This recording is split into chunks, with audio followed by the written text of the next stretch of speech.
I'm John Sargent with the Alarm Museum. We're here at the Fairmont Hotel in San Francisco for the 2022 California Alarm Association. And I'm Ralph W. Sevinor. It's a pleasure to be here, and I'm delighted to actually be here with an old friend, Pat Egan, a mentor as well.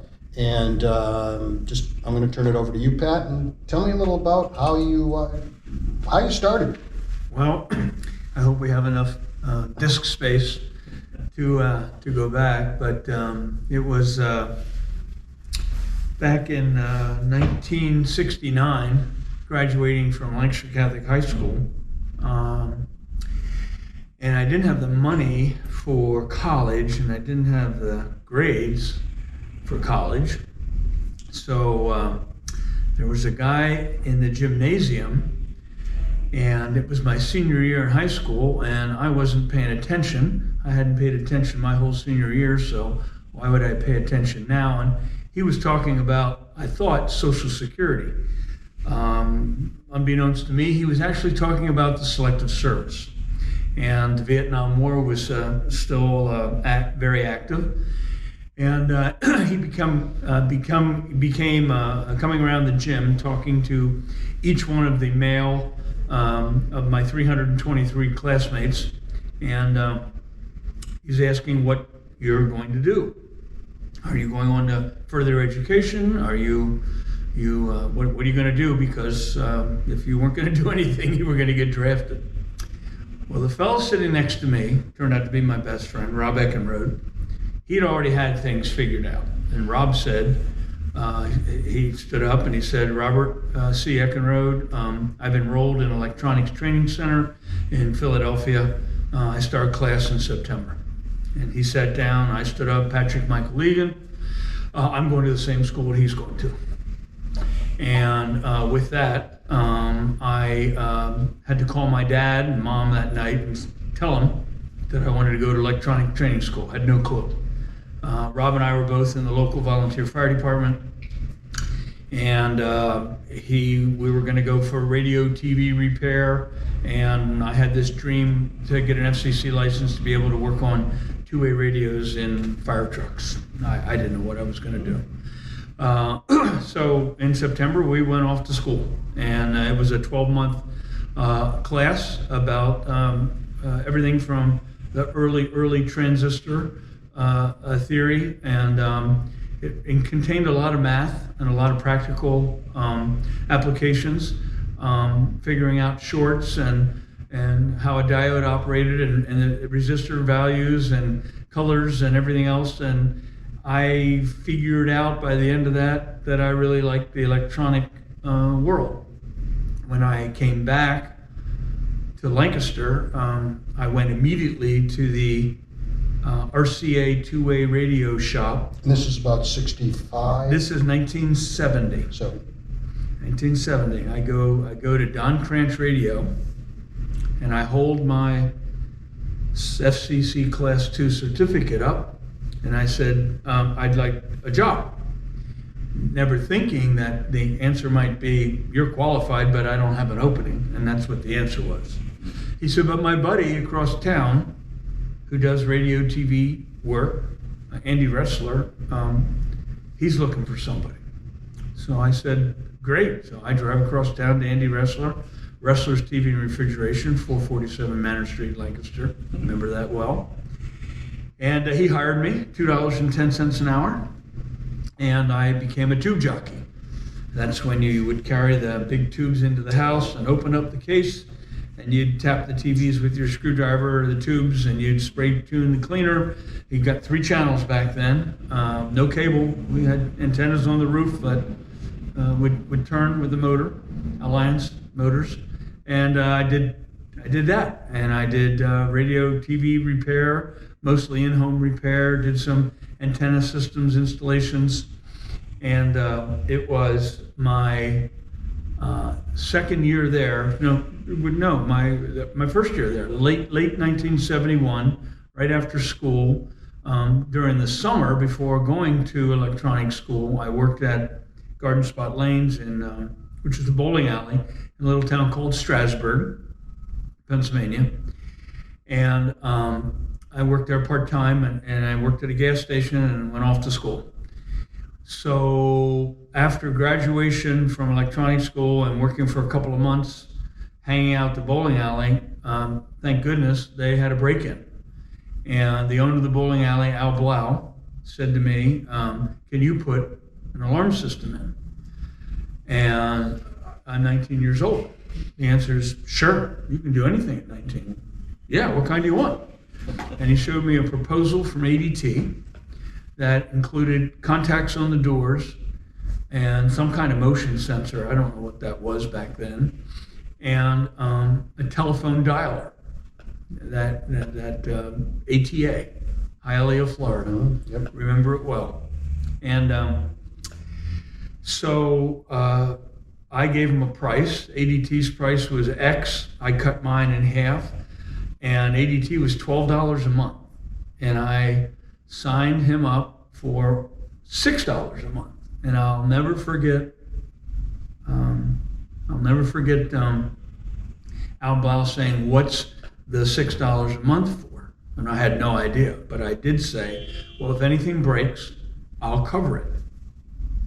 And that was my first recurring revenue contract. And when I sold out Commonwealth Security in 1997, that bowling alley was probably paying $306 a month. Oh, By that time, I still had my first customer. Wow. And they were still on a yellow single page, that contract number 101. I wanted him to think he was the first customer. Right. I wanted him to think he was my 101st, which is a funny little trick, because when I had 3 vans, I had large numbers on them, 107 Sure. and 92. And so things you go through. Anyway, we put an alarm system in there, did all the perimeter doors, and I put mats, 158 a Demco mat, Yep. in front of the pinball machines. So there was carpeting. There was carpeting. Pulled the carpet up, put it back down, and 2 weeks later, the same kid came back again, and the alarm went off.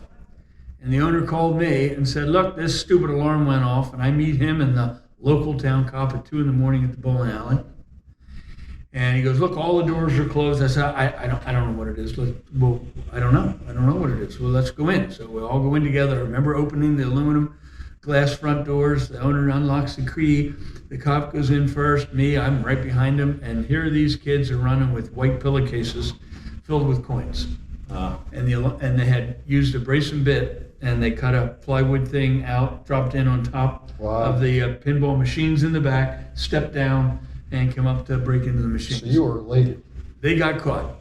Yep, they got caught, and Al said, did you know I have 2 other bowling alleys? So I did the other 2 bowling alleys, and while I was doing one of those, a guy said to me, hey, I heard you're doing an alarm system. I said, no, I'm helping out my buddy Al.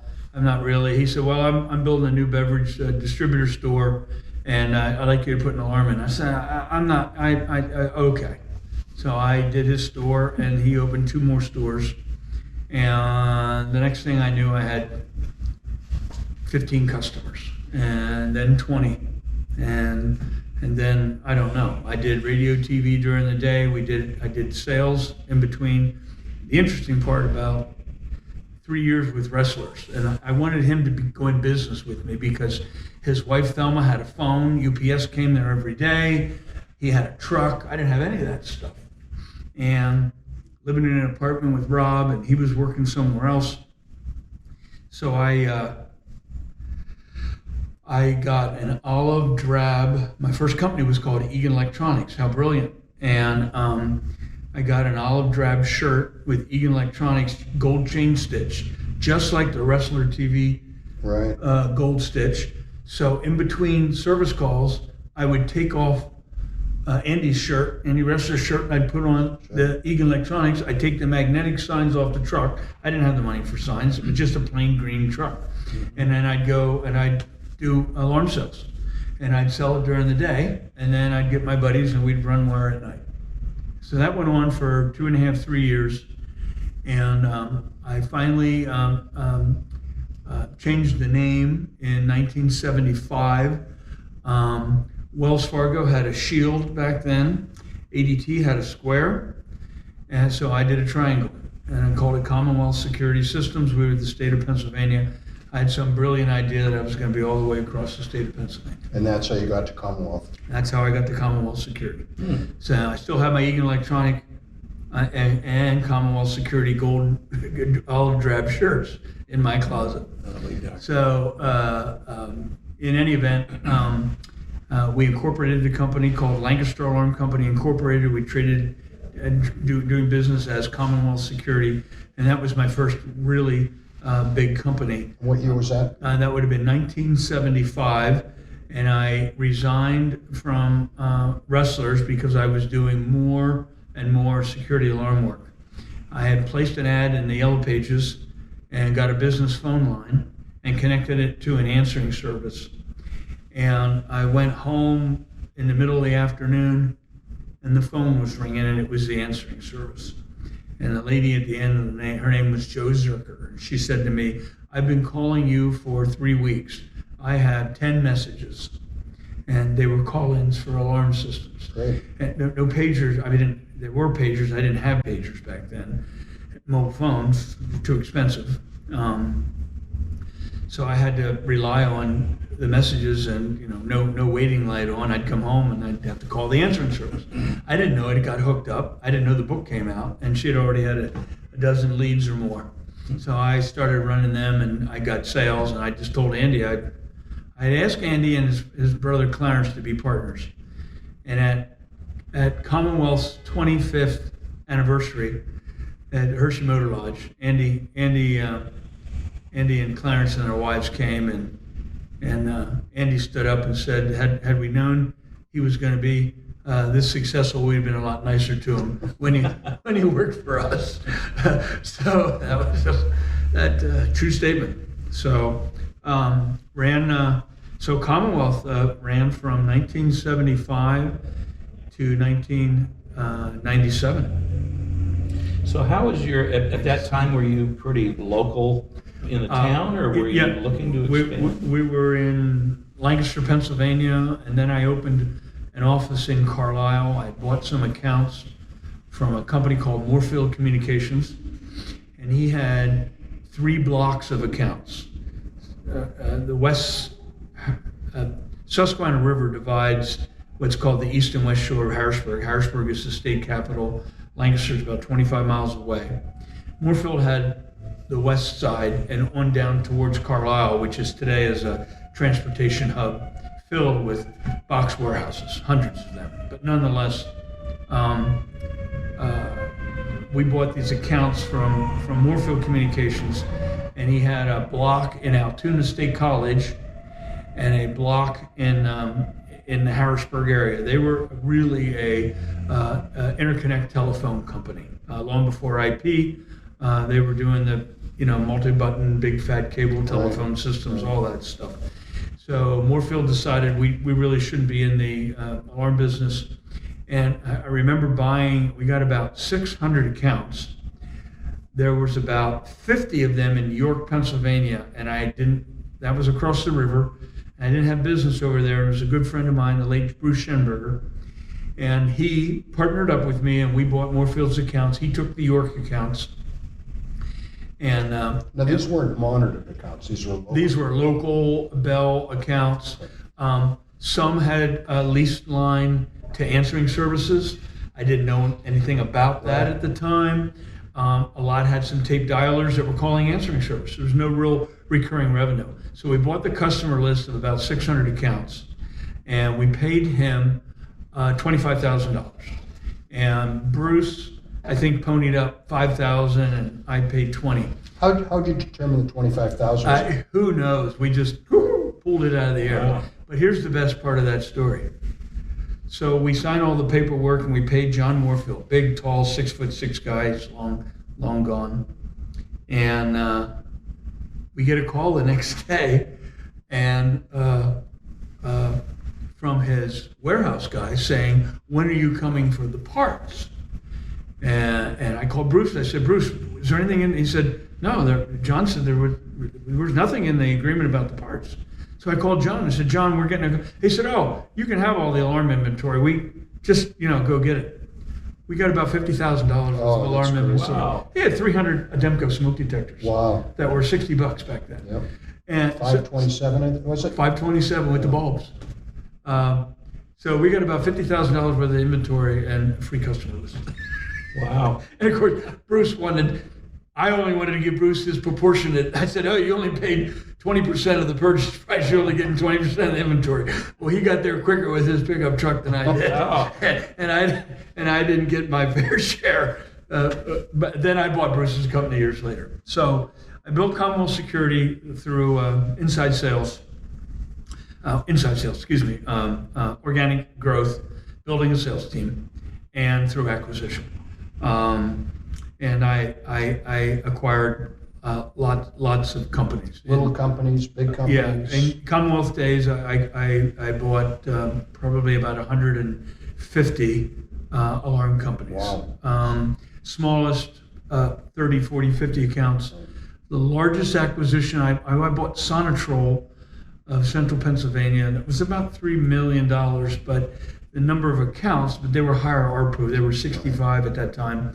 $65 a month accounts. He had a couple of school districts, things like that. Had you opened the monitoring center at this point? So, I had a lot of other acquisition going on.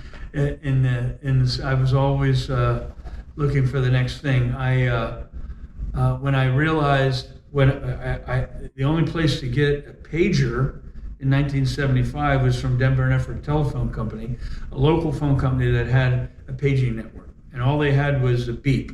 And I knew that digital paging was out that would also get your phone number. And remember, no cellulars.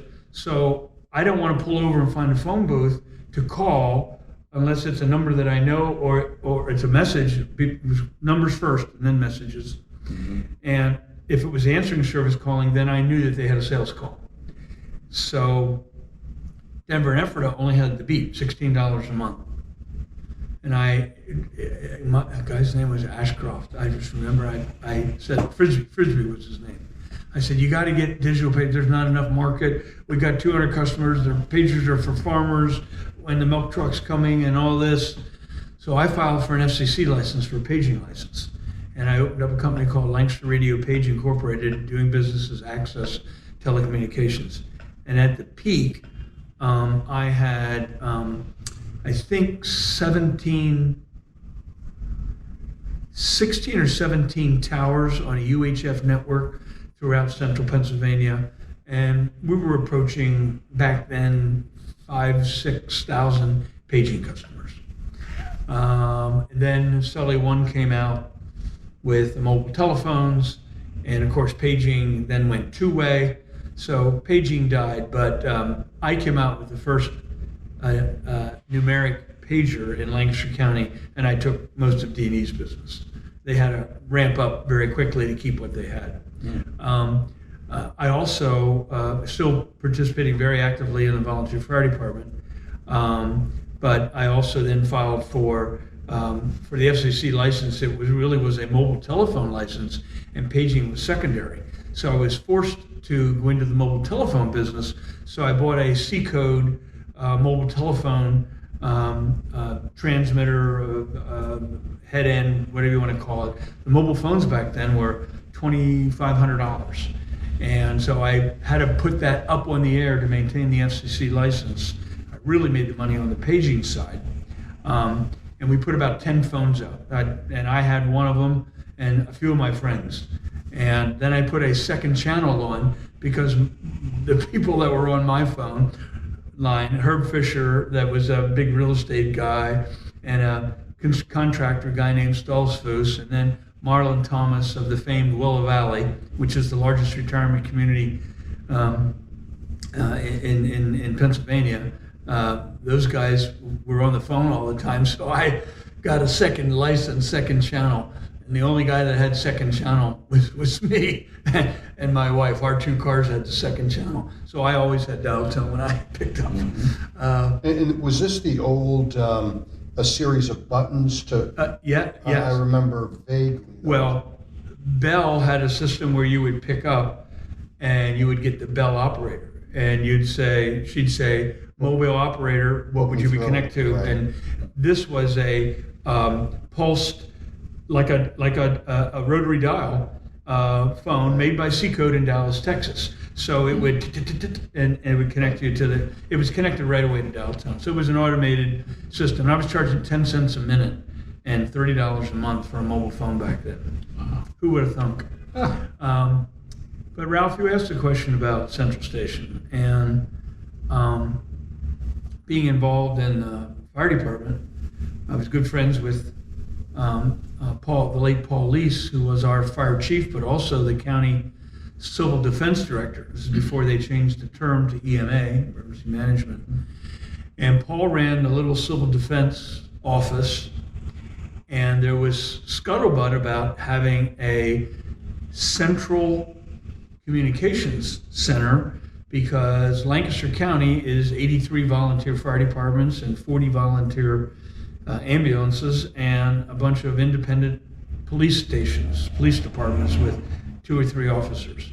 And they all had various phone numbers and dispatch centers, and their officers were in there to answer the phone at night, and they should have been out in the street. So Paul was challenged by the county to put this together. 911 has not existed. Maybe it did out here, but it didn't in Lancaster County, Pennsylvania in 1975. So it was all called the operator. It was all called the operator. No, each fire department had a 7-digit number. Right. And area codes weren't prevalent. You didn't need the area code back then. Right. So fire companies, including mine, which is now Lancaster Township, used to be Wheatland, they merged. Those two the fire companies surrounding the city all got together. We got one phone number, 394-7211, and Lancaster City Fire Department agreed to do dispatching for the municipal counties. And they would hit a plectron tone that would set off the siren, set off your pagers. That's great. The city wanted to get out of that business no sooner than they got in it. Probably 3 or 4 years later, we're talking in the late 70s, early 80s. And by then, Paul Lease had gotten space in the old county home owned by the county, and he was building a communications center. And Paul agreed to allow me to put a digital receiver and an Ademco mini module direct wire receiver in there. So from 1980 to 1983 or 4, somewhere around there, Commonwealth Security alarm systems were dispatched free from Lancaster County Communications. It wasn't called County 911 yet. 911 wasn't there, but they were answering. And then you saw the proliferation of the smaller departments. For instance, Zone 4, which was down in the Amish country, Burdenhand, Intercourse, Gap, Gordonville, those fire departments, they had people man a phone, fire phones in houses. We had fire phones in funeral homes. We had fire phone in the grocery store, and people would pick up the phone and whoever's on the line, and then they would hit the button to set the siren off. So we needed to get away from that. So they were forwarding their phone lines, and they were ending in dispatching for others. Well, the communications center got busy enough, and one day Paul said to me, "You got to get your stuff out of here. We're really, your alarms are going off." And by then, I was doing alarms in Chester County and outside of their area. York County, and I had to put a Watts line, an outbound Watts line in on my nickel, because they're not going to be calling York County, a borough, Wrightsville in York County, which is just across the Susquehanna River, but I did 3 buildings over there, fire alarms, and they're like, this is not our bag. So I found a telephone answering service in town called Carriage House Answering Service. And they were right behind my favorite restaurant today, the Belvedere. It was an old carriage house. And the owner of that has passed on. Big, tall guy. Loved martinis during the day. I'll think of his name. He owned a carriage house. No. Anyway. So we moved all the equipment. So you can imagine by then I had, the mini mods were 50 units. The modular was like on an 8-pin plug-in. I remember, yeah. Yep. And I remember them being stacked. I had to have 200 lines. So, a leased line, 200, they had to have the big fat cables. Yep. Well, answering services had those cables. So I paid to have all those lines transferred over. And the digital receiver, I had a Demco 660 receiver The cube. and a 661 thermal printer, I remember. right connected to it. I moved that equipment. And about what year is this? 81, 2. Interest rates were 21%. Wow. Take a look at that. Yeah, interest rates were terrible. Couldn't afford to buy a building or a truck or anything. So somewhere around 81, 82, I moved into the answering service. I moved everything over there. And it was less than a month. They had 168 phone lines that they were answering, primarily doctors. After hours answering service. Sure. Remember, cellular phones aren't out yet. Just an automated attendant to answer your phone wasn't. It was a recorder. Right. So if you wanted to get a hold of the doctor at night, you had to go to an answering service, and they would page you, or they would call your home number. The doctor didn't want to give out the home number. So 168, I remember it vividly. And it took only a month or two. And I called the manager, Lorraine, and I said, this isn't working out. And I need Andy. Andy was his name. I said, I need to meet Andy. So we met Andy. I met Andy at Kegel's Seafood House at lunchtime. Now I'm in my olive drab uniform, and Andy's a business guy, and he's dressed up. Go to lunch, and he owned the answering service. And after 2 martinis, I said, Andy, it's not working out. They're primarily an answering service, and they're getting to the alarms when they're not on the phone with the doctor about some kid who's got a sore foot. This doesn't work out for me. And Andy said the golden words to me. He said, well, I was thinking about selling the answering service. And I got out a napkin. I don't know if I can find it. And I bought the answering service for $50,000. He was billing the customers $50 a month for 168 phone lines to answer. So that was $8,000 a month of recurring revenue. I was billing $20 a month for 200, so I had $4,000 a month of recurring revenue. And then I had the digital customers, and I honestly don't remember. Maybe I had 100, 150 digital customers at $20 a month. So collectively, we had maybe I had 12,000, 14,000 of RMR, but that was enough. And I bought it. I only had $5,000. I took the $5,000 I had out of the account. I put 10% down, and I paid Andy over the next 12 months. He's already lubricated after the second month. He signed the napkin. I walked back in. To Lorraine. I said, call the girls together.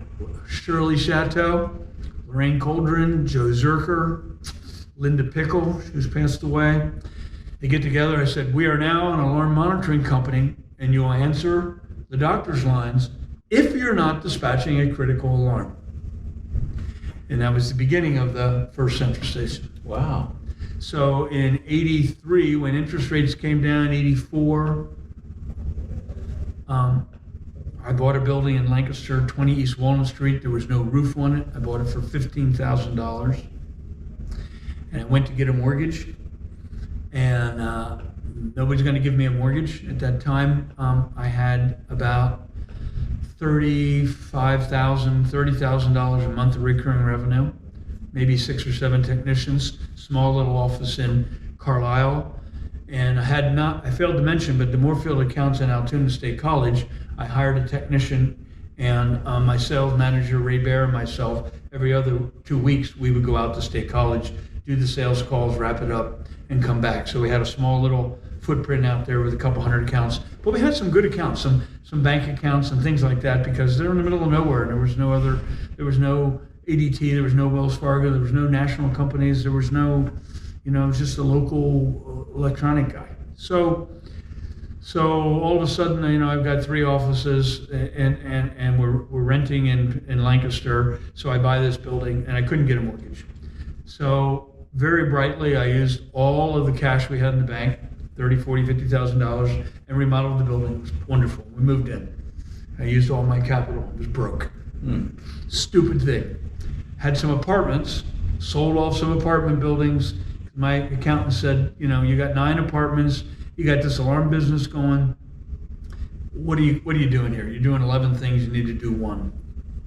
So I got rid of all the real estate and focused on the security alarm business, and we operated that business in there. I moved the answering service there. I bought the one and only Red Rose answering service, the other competing answering service. So I had about 300 answering service lines, and the alarm business continued to grow. The building was not suited. We had a small standby generator, but it was not suited for UL. And the city of Lancaster was taking out their Gamewell box system. That automatically gave me about 150 dedicated line fire alarm customers. They didn't really care at that time about UL. Of course, they do today. So I finally got a $50,000 mortgage on that building, and we ran that until 1986 or 87 when we broke ground and built a 16,000 square foot facility. By then, Magnificent facility, by the way. Thank you. Visited several times. Thank you. And of course, we were UL listed by then. But by 1985 or 6, we had bought Sonatrol, and I had bought small alarm companies in York. There were 2 or 3 there, and a couple guys in Harrisburg, and I continued to build that footprint. Around that time, what were alarm companies going for as a multiple, or were they all over the place? Little ones 12 to 24 times, and something decent 26, 28. Most of my financing was seller financing. One of the biggest ones was Property Protection and Penn Alarm. They were both owned by Bruce Schenberger in York, Pennsylvania. I bought him in 1986, and he was $30,000 a month of recurring revenue. And what was interesting with Bruce and Irene, and wonderful people, is they both passed on, but we bought that company owner financed over 10 years, and Bruce agreed to work for me, and I promised that I'd employ him for 10 years. And after I sold Commonwealth in 97, he actually stayed on with SecurityLink for a couple of years thereafter. But as he would tell you, he never had to call for a payment. He would walk back to the accounting office and pick up his check the first of every month. The interesting part that I picked up on, and we know it in acquisitions today, and that's unearned revenue. Well, they build all their customers quarterly in advance. And I put 10% down on a 32 multiple on 30,000 of RMR, roughly $1 million. So I paid 10% down, $100,000, and then the balance $6,000 a month over 10 years, whatever it was, and small little interest rate. So when we went to calculate the unearned revenue was more than my down payment. I'm sorry, correction. I paid $50,000 down. The unearned revenue was something like $66,000, and Irene spit and mad had to write us a check and hand it to my wife Jane. They owed you money. For $13,000 or something like that. Wow. It was comical. And then we all went out to dinner, and Bruce liked martinis. I don't, and he got over it. And but it was the only deal in which I got cash at closing. And then I remember back after we got moved into the new building, I had some opportunities in Western Pennsylvania. I bought a company in Greensburg called Master Security. And then one day I got a lead for a small little $11,000 a month company in Uniontown, Pennsylvania. I actually bought Uniontown before Master Security. So my first entrance to Western Pennsylvania, understanding I'm in Altoona State College, and I bought a couple of guys there in Tyrone and small little company up in Lock Haven and stuff like that. but I hadn't gone west, which is 2 hours west. So I got a lead on a small little $11,000 company, and I went out to Uniontown, Pennsylvania. The guy's name was Bob Rex. I bought the company, and I got criticized back home. Why would you buy such a small? By then we're at 300,000, 200,000 of RMR, whatever we are, and why would you do that? Well, I then bought Evans Telecom. I then bought a small guy in Morgantown, West Virginia. I then bought Master Security in Greensburg. Then I bought another company in Greensburg. So you were connected. I bought a company in, and I connected all the dots, and we consolidated into 2 branches. And I remember when I sold Commonwealth Security, we had $765,000 of recurring revenue, and more than $200,000 came from Western Pennsylvania. And I wouldn't have had that opportunity if you didn't. You got to start somewhere. Right. And it's so much negative cash flow when you buy an $11,000 company and you keep Maria, the girl in the office, and you hire Bob as the operations manager, Ricky, and you hire the top sales tech, and you have Bob, the salesman, and we need sales. And so the business was really built organically by building strong sales teams. The claim to fame that I would like to be remembered with as regards to Commonwealth Security, the day I sold to Wayne Huizinga, January 23rd, 1997, in a Republic stock deal in which I got killed, and my wife and I, we lost lots of money, millions, $10 million easy in valuation for 26 years of work. But what I was most proud of was 100% of the owner-operators that I acquired that were still alive and still in the industry were still working for me. I didn't lose one to a competitor. Amazing. 100% were still working for Commonwealth Security. I was very proud of that. While you're talking about acquisitions, can you maybe give us what you perceive as your best acquisition and your perhaps craziest acquisition? Worst. I'd rather use the word worst. The best acquisition. The best acquisition financially would be Property Protection Penn Alarm in York, because he had high concentration of accounts and very, very, very low attrition. Best acquisition financially, I would say the best acquisition financially would be I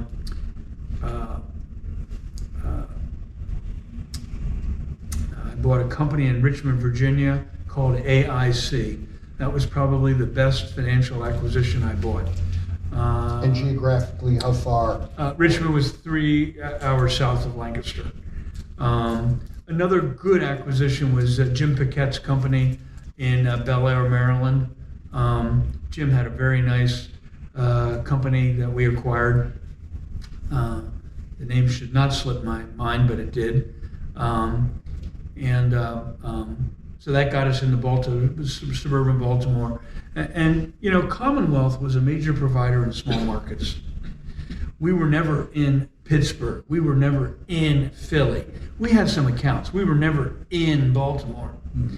But we were the number one in Lancaster, York, Harrisburg, Altoona, State College, Williamsport, Bedford, Uniontown, Greensburg, the burbs. We had high concentration there. They were all good acquisitions with good people that were built organically. It was not the door knocking, high pressure. These were people that wanted security or needed it or had it, code required, fire alarm monitoring, things like that. That was my legacy up to age 45. I thought I'd worked for Wayne Huizinga for a long time. They spun everything out. And as the industry may or may not know, or anybody watching this, I spent 7 years in Washington just about every week with Stan Martin, who I hired as executive director, replacing Chuck Lavin. I followed Pat Smith as president. What's unique is the industry awards used to be Man of the Year, which we now changed to Weinstock, and used to be Woman of the Year, which was named after Sarah Jackson. Sarah Jackson. It's now the Jackson Award. And Pat Smith was the first female to get the Weinstock Man of the Year Award, and I was the first male to get the Jackson Award as chairman of the membership committee. Kind of a funny, cute little story. Nonetheless, after I got to Richmond, I identified 7 acquisitions in a 4-month period that I bought in the Virginia Beach area. Newport News, Bobby, can't think of his name, bought a company in Newport News and a company in... And how did you identify these? that's all I did. I was out on the road all the time. I'd find these companies. I'd knock on the door? I'd go to the Alarm Association meetings. I'd knock on their door.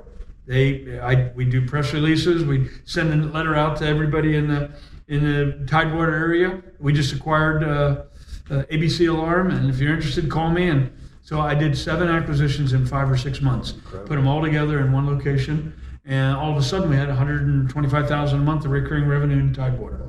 And similar revenue in 85 to 100,000 in Richmond, and that's as far south as we got.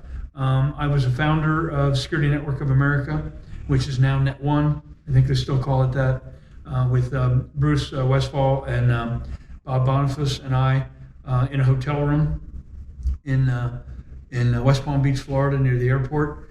We concocted SNA to unite large independent companies to be able to offer nationwide service and to have a better buying group and to be able to compete against the big national companies at the time, ADT and Tyco and so on and so forth. So I was proud of that. That was in the 80s, and so Commonwealth got sold out. I was going to ask you, so it came to the time that, what was your thought of Commonwealth? Were you going to get out of the business, or were you? Commonwealth was never for sale. And John, thanks for asking that question, because that sparks the memory. It was never for sale. And there were 2 events that led my wife and I to decide to sell. One was Bruce, who was our vice president of operations, had a health event, and it really affected his performance, and wasn't sure he was going to be around. It turned out to be cancer, and I forced him to go find surgery and get it done. I fired him until he came back with the doctor's note, and he did, and he continued on. But he had some health issues, and at the same time, my controller's wife's mother passed away, and he wasn't the same for a while. And I felt that I needed to make 2 changes at the top. And I'm 45 years old. I've got $765,000 recurring revenue. I have less than $10 million worth of debt. So the company was worth something. And we ultimately sold to Republic for $36.5 million in stock. I should have cashed that in the next day. I was not given the advice that I wished I would have. Well, it was a Class B share stock. No, it was Class A. It was a Class A stock. So you had the right to... Yeah, but I got lectured about, you will queer the pooling, What do I care about the pooling? There was so much overhang on that stock. I had professional advisors, and I just wasn't advised well. I was a buyer all my life. I was a seller one time. Right. I didn't do it well. Nonetheless, one fortunate thing is that Republic sold out to SecurityLink, and I had a change of control provision in my non-compete. I was able to go back in business again, and they only sold out in October of that year. So I only had about a 6-month run with Huizinga. And that's a whole nother story, being at a closing table with him. and the table's 400 feet long. And he just got done buying National Car Rental and a Spirit Car Rental in Europe, but there was so much overhang on all these new car dealerships, and they were all selling stock to get cash, and I kept holding, and we got killed. So we were only permitted without querying and pooling to sell a certain percentage every quarter, and they delayed reporting right after we sold. The stock price was the highest the day we closed. It was $44 and change. And I remember selling some shares for $7. It was Wow. devastating. Wow. Devastating financially. Nonetheless, got your health, your family, and your friends. That's all you need. So bootstrap. Start again. And started up a company called Select Security Incorporated. Started that in '98. Hired a guy named Carl Epstein to be president. Was not really paying attention. I wasn't, and was doing some other things. Opened Reactivated Security Partners as a wholesale monitoring company. Started picking up some dealers, not fast enough. How did you pick up dealers? Hired a guy that had worked with a competitor, and he brought some dealers, but not enough. And I ended up acquiring further on down, we ended up acquiring other monitoring companies. But so bringing you to 2000, for 1998, Select Security Incorporated had partners out of Harrisburg, and within a year, Carl had gone through, we were upside down. So I found myself back in the driver's seat after 26 years of running the day-to-day. I let Carl go. I turned the company around to as best as could be, cleaned up a lot of the mess. We had 9 offices at the time, just complete a lot of waste of resources and assets, and trying to compete with SecurityLink and ADT and 99 and Free System. You only have so much capital. We ran out of capital, sold the final assets. We did well. We built up $550,000 worth of recurring revenue in a year, all organically. But the cost was more than what we put in. We ended up selling, and that business closed. The last piece sold to Matrix, about $200,000 recurring revenue in the Carolinas, and Matrix ended up selling to ASG. ASG, of course, became part of P1 and P1 to ADT. So that business closed on February 27th, 2003.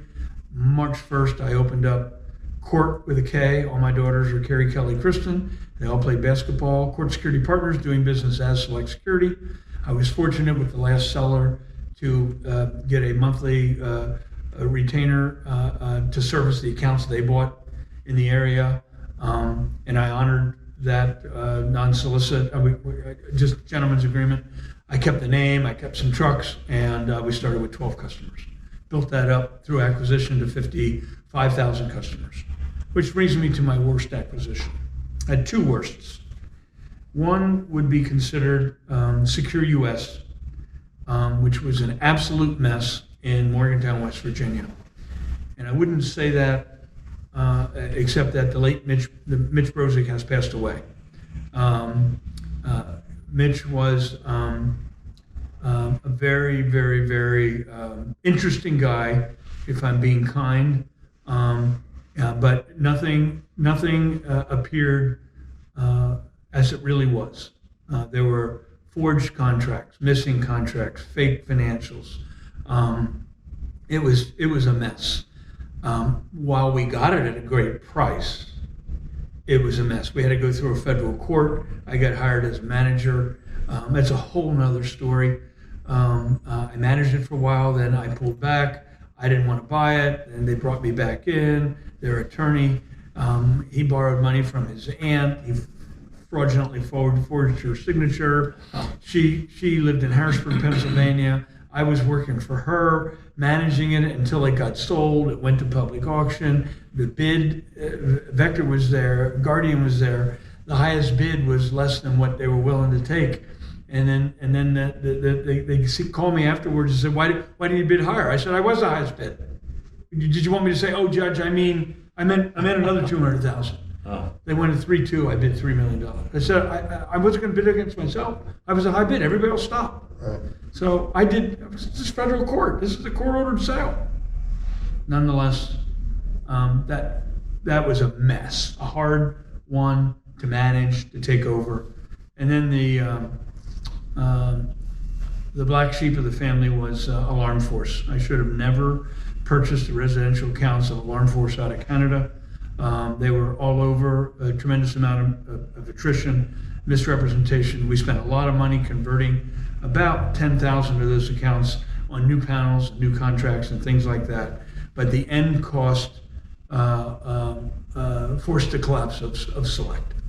And Select was sold to Brinks in 2020, and that immediately triggered 25% of the Central Station revenue was coming from Select's accounts that were going to be pulled out, and forced the sale of Security Partners.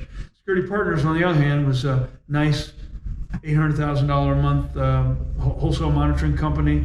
I bought Mace Central Station. I bought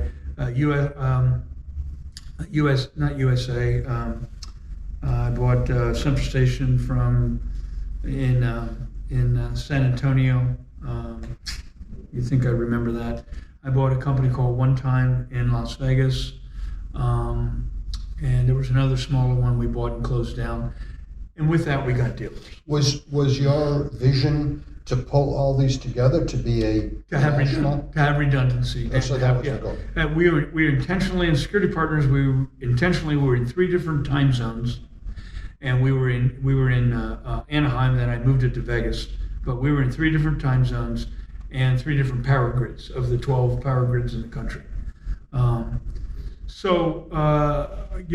Select was a great run. It ran from March 1st of 2003 to 2020. It's a 17-year run. Met a lot of friends, did a lot of business, grew the business.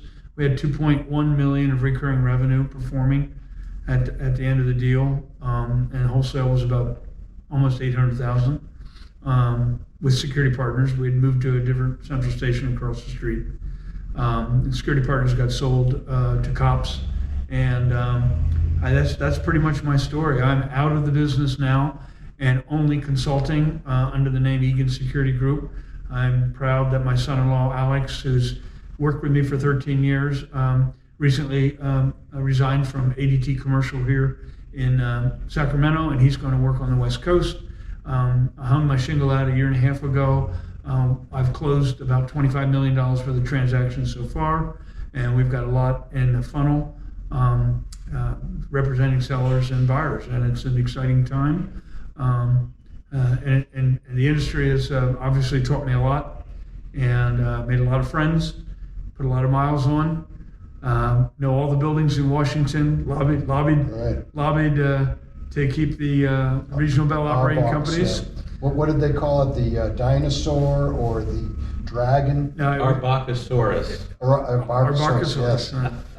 Most people will never remember that. Will never I have know a the picture story. of it Do you? still for the museum. We had an Arbacosaurus at the front door when we had a meeting in Jackson Hole, the front door of Hort Spitzer's house. He had the a picture of him made up. It was cute, and we had a dinner at his house and things like that. So very few people have the experience that you have in all of these acquisitions, as you say, once a seller, but a lot of buyers. So can you talk a little about due diligence? You had some challenges. Some of it was fraud, where people were forging contracts. Right. But in the due diligence process, could you have done anything more looking back? Oh, I think, I could be better prepared to really understand what the EBITDA earnings is of a company, and are there any earnings? And yet you can do really good due diligence and look at subscriber contracts, but you really don't know if that's a customer's signature. You just don't know. You got to look at the financials. You got to see if that customer actually paying the bill. I don't really care if it's their signature or not. I do, but if they're paying the bill for 8 years, that's probably a real contract. there's a lot more to be done on the lien side too. You got to really make sure that you've got all the liens released. And so many people have gone back in business and stole customers back and kept customer lists and things like that. And that's just been a black eye, sore eye on the industry. I think there's more legitimacy to the business today. Yes, we still have 10,000 independent companies, and somebody's leaving a company today, and the top sales guy and the top installer are going to get together and open up a business, and that's the beauty of the industry. There's opportunity here in America in this business, and I fell into it. I'm happy I did, and I have stuck to it and stayed in this industry my whole life, and it's been very rewarding, mentally, emotionally, and financially. So that's quite a story, and an amazing spectrum of what you have learned and been through, and All from tapping on a tube. yeah. But so, Pat, what's your future? Where do you see? As Jane said, you're going to work until you're dead. I believe that I am. Starting in the consulting business, I never really understood what they did. Now I are one. We play a pivotal role in helping a seller and a buyer. And I've done personally over 200 acquisitions myself, and I've sold dozens of companies. And I have that experience. But more importantly, unlike a business broker, Alex and I are 100% focused on the security alarm, fire sprinkler, fire alarm contractor business. We know it. We know the business. Other brokers in the business that are not focused solely on security, they don't know they can't deliver what we can deliver. And we have other brokers in the business that are focused on security that don't have 50 years experience being an operator, being out there on the sales side, understanding. I mean, I can look at a P&L balance sheet and then just give me an hour and I'll tell you where the skeletons are. Takes a while. One of the, and we've done a few little acquisitions, and one of the things we always see is the emotions that a seller goes through. Right. And that's where a broker really helps, sort of to act as an uncle, to walk them through expectations. So I think having a broker is an important part of it. You know, you look at the finances, it's easy to say it's not worth it, but at the end of the day, I think it's well worth it. Right. Yeah. To make it happen. Yeah, and it's not just, we want to do the work. I've seen some brokers out there that just want to get a listing and not do the work. Kind of like a real estate person. Right. Just go get all the listings, somebody else will sell your house. It doesn't always, here, we dig down in and we get the questions answered ahead of time. And, why does your brother who works for you make that much? Oh, well, because he's not really an owner and he knows this and that. Why does, why do you buy the parts here and there? So we do that. Then we, Ralph called it emotions. Then we hold your hand through letters of intent. Which ones are good, bad, and different. And then we execute that letter of intent with you, and we hold your hand through the due diligence process and the purchase and sale. And we prepare you for this onslaught of requests for information. I recently was hired to sell a business for some brothers for $6-7 million, and we sold it for 12, and they were very happy. And it took 7 months to get it closed. And it's sometimes talking off a ledge, talking a seller off of a ledge, and sometimes holding the hand of a buyer, and sometimes just sitting down over a cup of coffee and saying, look, this is all we're going to get, and this is what you need to do. Right. Yeah. So there is a pivotal role that I believe an acquisition broker like myself plays, and we're happy to play that. That's my 100% focus until I retire. Okay. And I don't know how to spell that word. I think one of the interesting things that I got out of it, and I knew a lot of the history, but as you've done so much for the industry as a whole, to make it more professionalized, more statistical in the due diligence process. I want to thank you for that. Thank you. I wanna thank you.